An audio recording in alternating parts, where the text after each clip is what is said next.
Gloria Pizarro, Municipal Mayor, ma'am. Good morning.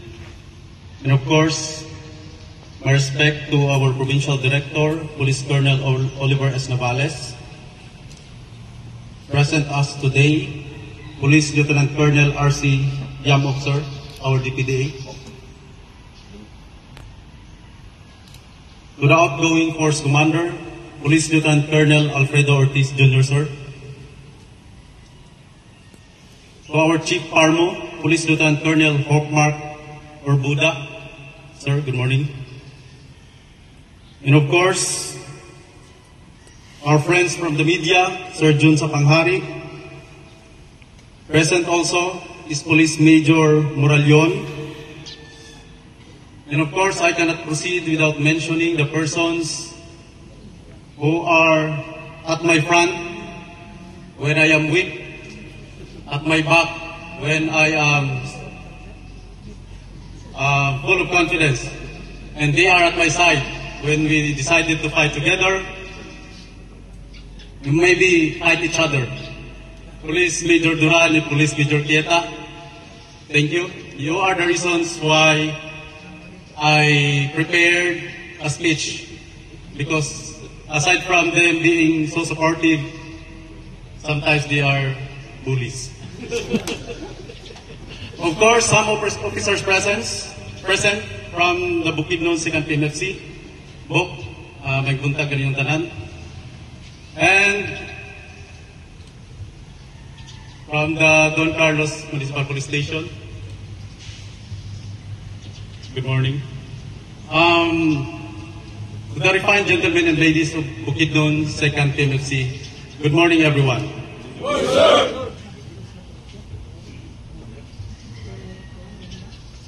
Actually, I am not fond of preparing a speech because most of my speaking engagement and turnover speeches were all spontaneous. But today, I make an exemption because of the reason stated earlier.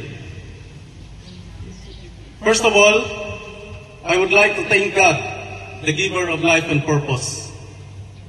Also, let me extend my gratitude to our Regional Director, Brigadier General Christopher Abrahano, and to our Provincial Director, Police Colonel Oliver S. Navales, for their trust and confidence.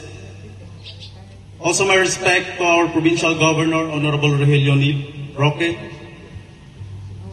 I also acknowledge the outstanding leadership of my predecessor, Police Lieutenant Colonel Alfredo Ortiz Jr., sir, who set the standard high in driving this unit toward excellence, and I am committed to building that legacy, sir. According to L in the movie Death Note, no matter how gifted, you alone cannot change the world. But that's the beauty the world brings. The fact that no one can change the world alone is not a limitation. Rather, it is a gift. It is the reason why our world is filled with collaboration, connection, and community. Human history is rich with stories of extraordinary individuals like leaders, heroes, innovators, and many more. They influence and perhaps change the course of history of world and humanity. Yet, even the greatest among them did not change the world alone. Every breakthrough, every revolution, and every lasting transformation has always been the result of collective effort. People supporting each other, communities working together, and ideas being passed from one brilliant mind to another. That's why in the PNP, especially us in Bukidnon, we always include the local government unit, other government agencies, stakeholders, and the community in all our efforts and campaign against criminality, insurgency, and terrorism. Every significant change begins with a single spark, an idea, a dream, or a new perspective. But it cannot spread without each and every one of us willing to carry it forward. I can imagine a better and capable provincial mobile force company, but it is your active support and shared commitment that turns imagination into reality.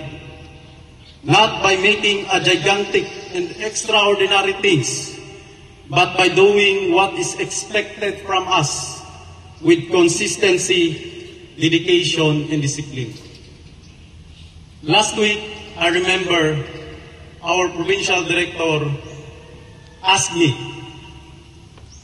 "Are you up for the challenge?" And without hesitation, I replied, "Yes, sir."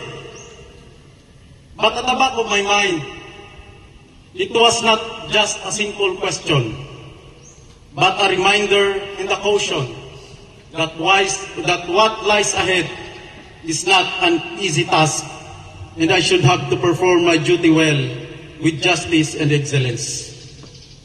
It is a way of asking whether I have the confidence, determination, and motivation. And I want to say to our provincial director that his words were imprinted in my mind. And let us help together na huwag nating ipahiya ang ating provincial director. Same goes with all of us here today. The snappy brothers and fellow peacemakers.